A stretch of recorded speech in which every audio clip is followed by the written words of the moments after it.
The river is lovely at this time of day, don't you think? Those tents down there, that is a White-Leg war camp. Do you see the war totems they've erected around the tents? White-Leg warriors pray to them for strength and savagery before battle. This is no raiding band. You might rush them and take them by surprise. We would be badly outnumbered then, though, and these will be strong fighters. We might also use their superstition against them. White-Leg warriors believe that to lose their totems on the eve of battle is a terrible omen.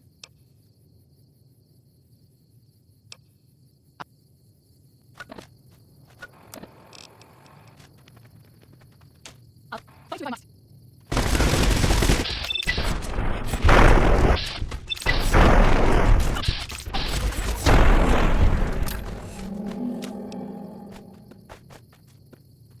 Is it normal? We'll all over after a battle.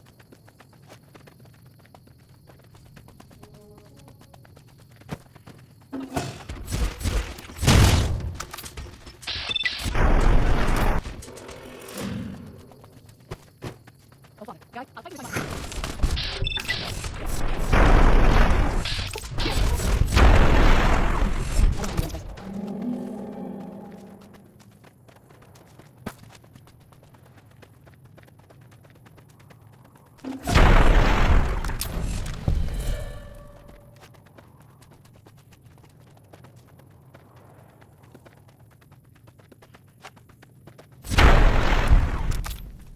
Daniel says that most people outside value not equal body weight. They're actually leave you a target.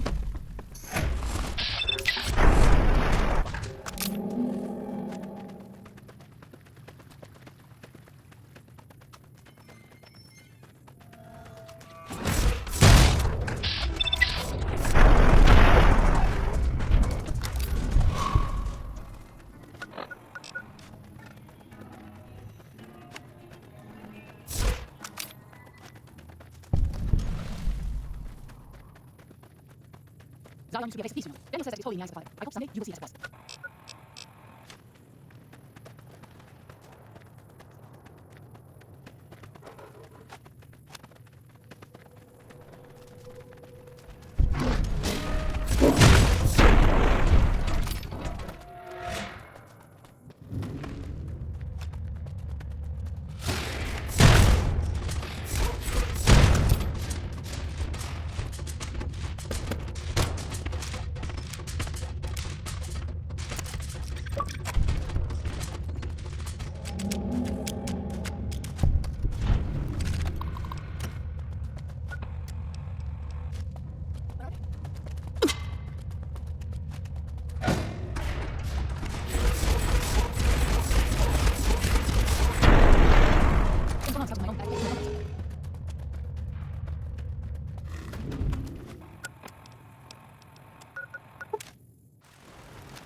I'm glad to see you're still with us. How can I help you? I appreciate it. Well, that's it. This is all we need. Now all that's left is to quietly pack up and try to get out of here without being noticed. That's assuming that Joshua won't try to stop me. And that he hasn't talked you into fighting the White-Legs despite what I've said. Don't worry, I don't hold it against you. You're an outsider. Fighting seems like the practical solution. I'll tell you again. There's more at stake.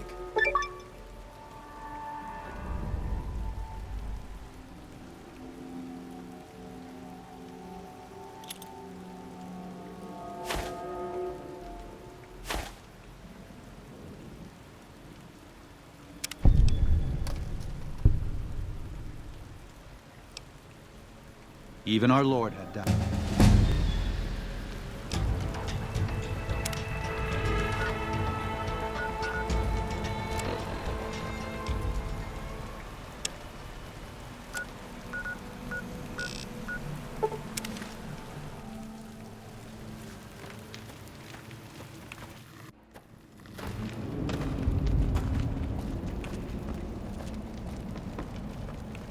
Hola, outsider.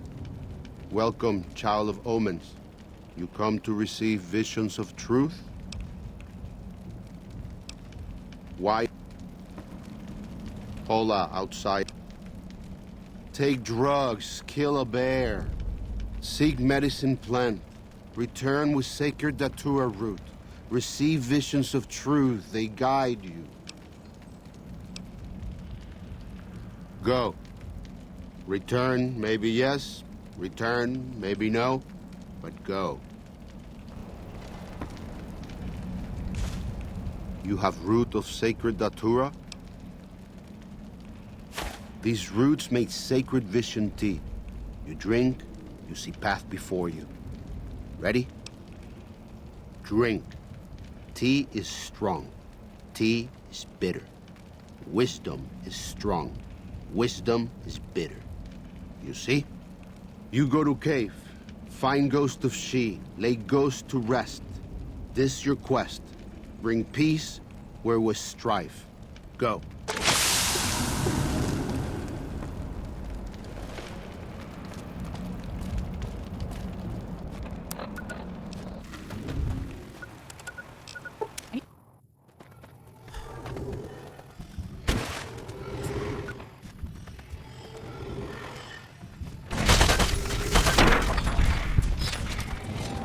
Good travel, Canada. I spent so long on my own that I get human company.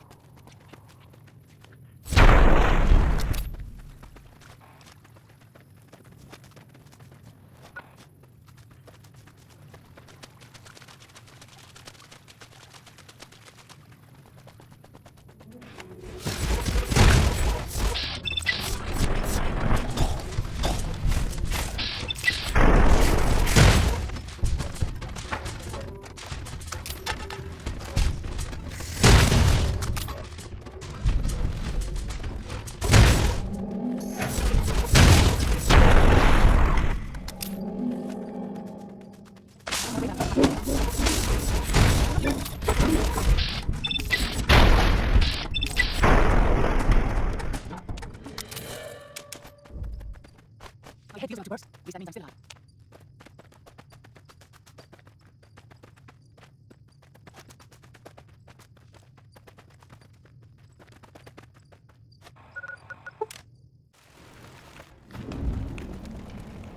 Does ghost of she like quiet and grave? Then visions of truth are at an end. Will you learn from truth? Maybe yes, maybe no. Only for you to decide. Here, take. Gift to remind you of visions. Use well, or sell to Courier trader.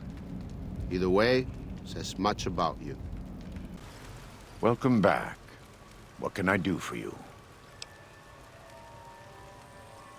Caesar would never admit this openly, but he knows that I'm alive. I've killed enough of his frumentari and assassins that have come looking. I've heard one of them travels the Mojave as a courier. Most of Caesar's agents meet a fitting end in NCR territory, but maybe this one survived. He's a butcher. Believe me, I know the godless fire that burns in his heart. I've been burned by it myself. He's not the kind to let his subordinates do all the killing. No, he likes to have a hand in it, that spear of his. He's fashioned himself an abomination before the eyes of the Lord. I'm happy to serve as an instrument of divine justice.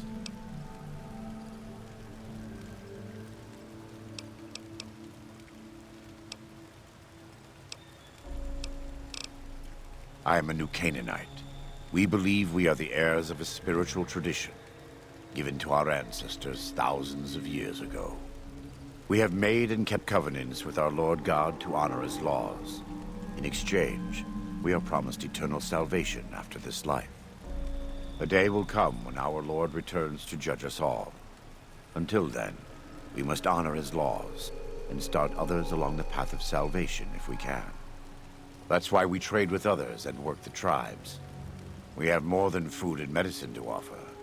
Good news is our most valuable commodity. In a world filled with misery and uncertainty, it is a great comfort to know that, in the end, there is light in the darkness. Every day we move closer to our judgment. We must do our best to walk in the footsteps of our Lord and teach others how to do the same. For many of us, the road is a difficult one, but the path is always there for us to follow, no matter how many times we may fall. Every day, some days are harder than others. I wouldn't say that. I am the acting war chief for the Dead Horses. They look up to me for such matters, but I only have the authority they give me. Daniel is the spiritual leader and main link of the New Canaanites to the Sorrows. He's up in the Narrows right now. We do. Though the Whitelegs destroyed New Canaan, they didn't destroy all of our supply caches. All forms of currency are recognized here. Caps, NCR dollars, even Legion coin. Take a look.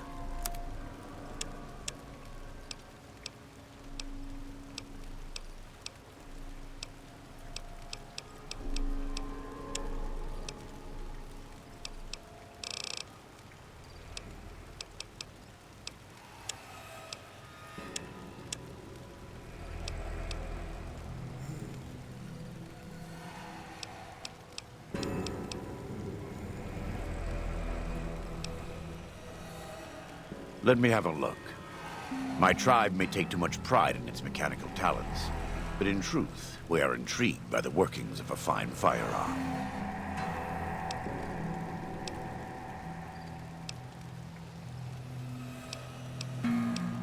It's not something I enjoy, but I pray to God that someone may learn from my mistakes.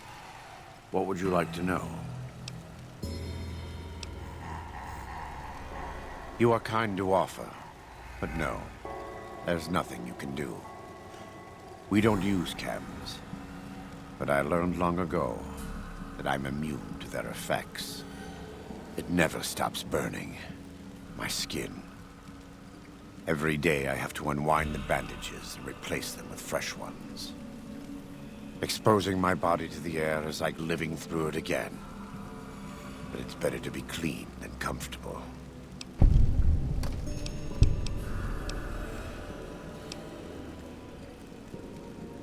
I was born in Ogden, what people came to call New Canaan. Things were more peaceful when I was growing up. When I was a young man, I went out into the world to do missionary work, as all New Canaanites do. I traveled along the Long 15 and followed 89 south into Arizona.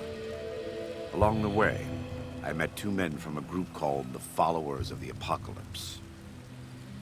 Edward Sallow and Bill Calhoun. They came to teach the tribes. Calhoun was a good man. Edward was the one who got us into trouble down the road.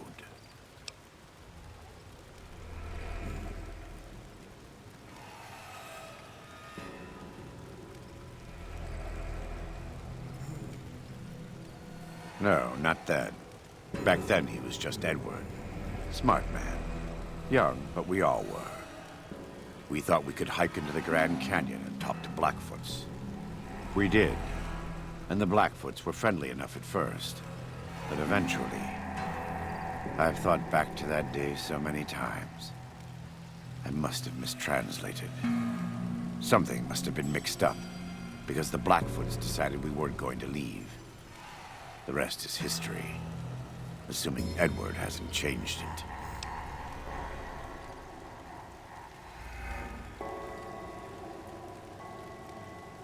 This way lies the path to hell.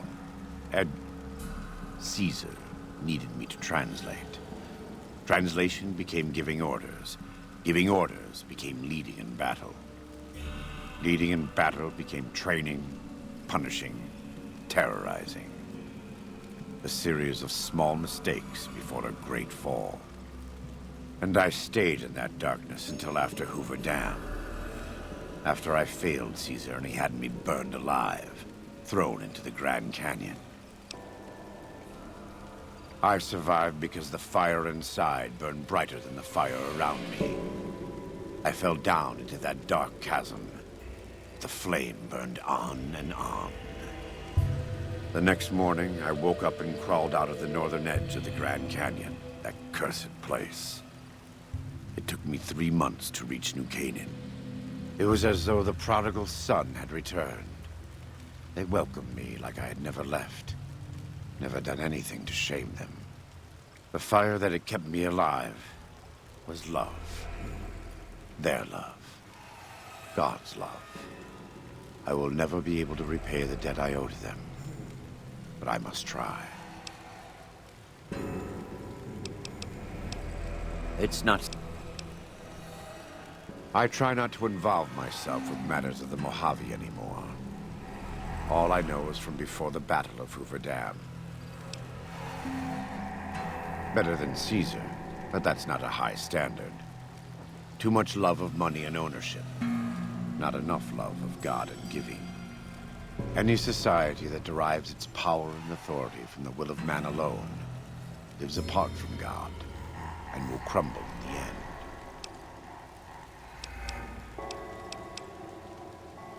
Of course.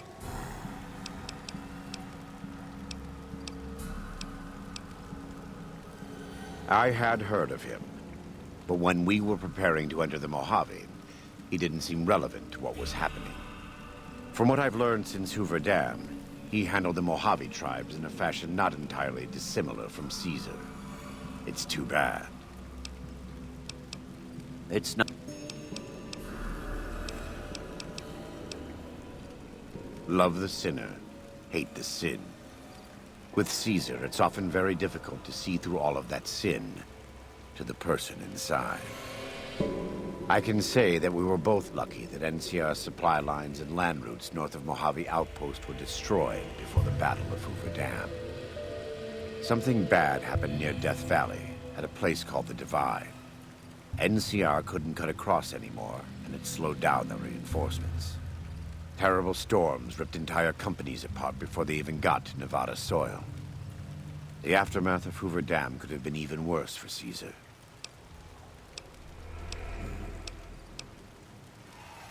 I don't know for certain, and I don't think NCR knows either.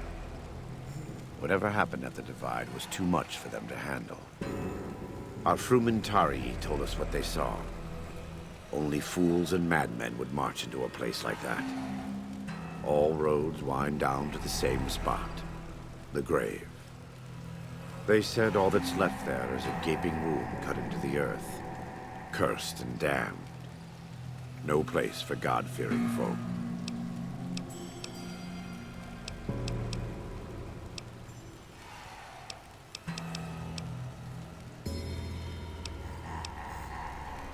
Not all of them.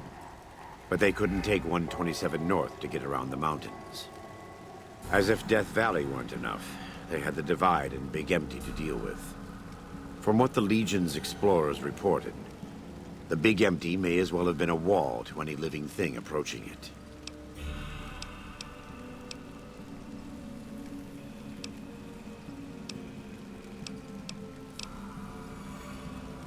God be with you.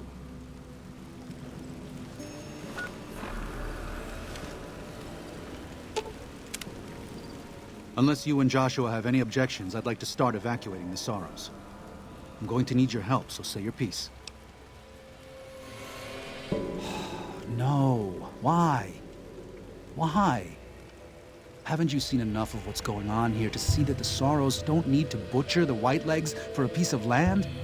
What Joshua wants is more than an attack. He wants a slaughter. And he needs more than you and the dead horses to do it. The Sorrows can't be pushed into this. You and Joshua don't have the right to force them into it. Please, consider what I'm saying.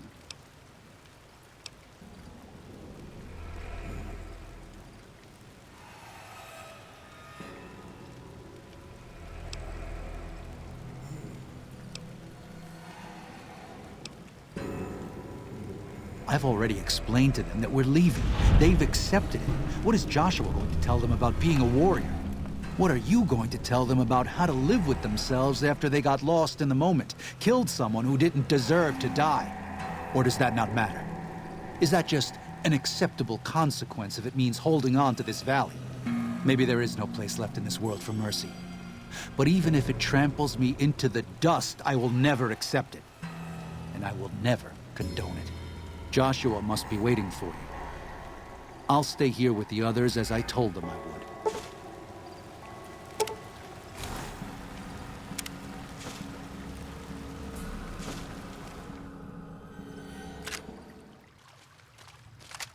Thank you for this. I know Daniel doesn't approve, but destroying the Whitelegs is the only way to ensure the Sorrows can remain in Zion.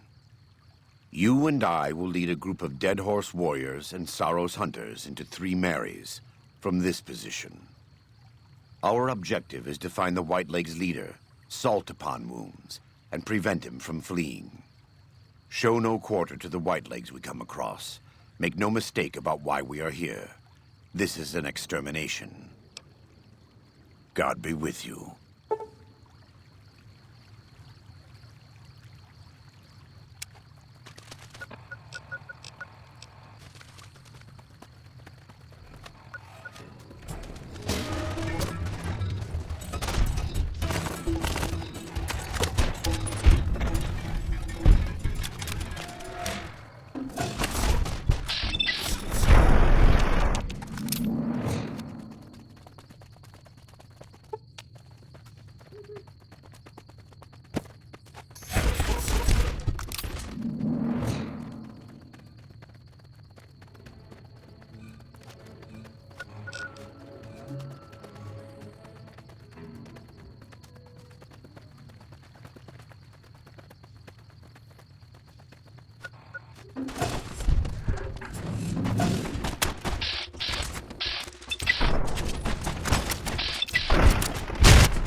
This is taking too long. We can't let Salt Upon Wounds escape. I'm going to find a way around. God willing, we will finish this together.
You took advantage of us at New Canaan to drive us out.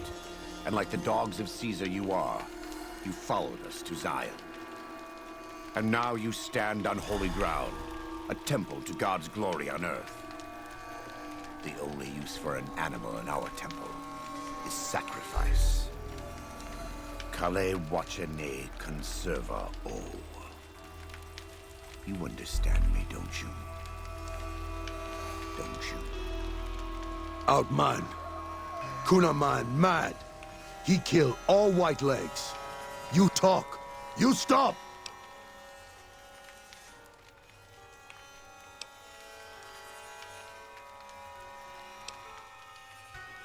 Him hear you. You talk. Don't listen to this thing. His cries are those of a mad beast caught in a thicket. He gave no mercy to my family, and I will give none to his. He has a debt to pay for what he's done, and I've come to collect. And so he's chosen to cower in the water like a dumb animal.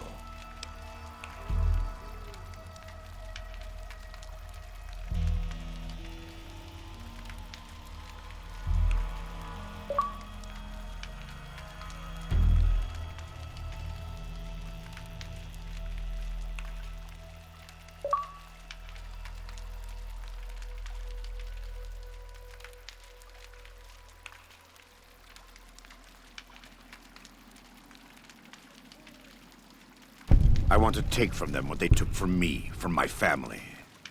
In this life. I want them to suffer. I want all of them to die in fear and pain. I want to have my revenge. Against him. Against Caesar. I want to call it my own. To make my anger God's anger. To justify the things I've done. Sometimes I tell myself that these wildfires never stop burning. But I'm the one who starts them. Not God. Not them. I can always see it in my mind. The warmth and the heat. It will always be a part of me. But not today. Go. Get out of here. Go back. Back to the Great Salt Lake.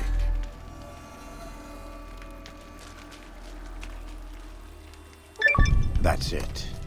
It's finished. Thank you for staying with me. I couldn't have done this on my own. Let's go find Daniel. Tomorrow we'll be here soon. And there is much to do. And so it was that the conflict between the New Canaanites and the Whitelegs was finally resolved. The Courier's involvement had tipped the scale, shifting the fragile balance of power. Demoralized by the Dead Horse and Sorrow's attack the Courier and Joshua Graham led against them, the Whitelegs retreated to Great Salt Lake.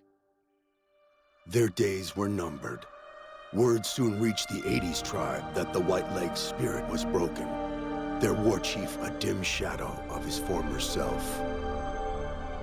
By year's end, the 80s would overrun the Whitelegs' camps, scattering the tribe to the winds and claiming the Great Salt Lake for its own. The Sorrows fought beside Joshua Graham and the Dead Horses, eradicating the threat the Whitelegs posed to Zion. Seeing the Courier convince Joshua Graham to spare Salt upon Wounds, the Sorrows learned that retribution could be tempered by mercy. Though he despaired at the Sorrows' loss of innocence, Daniel took some small consolation in the Courier's lesson, and prayed it would take root. Having helped eradicate the Whitelegs from Zion, the Dead Horses returned to Dead Horse Point in triumph. They remained neutral toward the Sorrows, but as years went on, there were periods of competitive friction, even violence between the tribes. The New Canaanites, Daniel especially, intervened regularly as mediators, but found it difficult to reconcile the tribe's conflicts. The defeat of the Whitelegs in Zion marked a turning point in the fortunes of the Happy Trails Caravan Company. Every 2 months, the caravan met with the New Canaanites in Zion Valley to trade. Happy Trails soon returned to prosperity. The vigilance of the Sorrows and Dead Horses in defending southwestern Utah, initially startling to Happy Trails caravans, soon proved a blessing. The tribes united against the 80s, driving them back from Highway 50, and thus opening yet another trading route for Happy Trails caravans. The threat of the Whitelegs ended. Joshua Graham helped the Sorrows and Dead Horses tend to their fallen comrades and secure Zion. The Courier's words had stayed Joshua's wrath in his darkest hour, and in sparing Salt upon Wounds, he was changed. While he continued to advocate militant opposition to the enemies of New Canaan, he sometimes showed quarter to those who crossed his family. Eventually, this new spirit would diminish the myth of the burned man in distant lands. A small price for the peace it brought to Joshua Graham. For years after the defeat of the Whitelegs, Daniel did his best to minister to the Sorrow's spiritual needs. Try as he might, he could not hold back the tribe's increasing militancy and reverence of Joshua Graham. Demoralized, he returned to his family and Dead Horse Point. His failures haunted him for the rest of his days. And with that, the Courier walked out of the history of the tribes of Zion and back to the gathering storm of the Mojave Wasteland.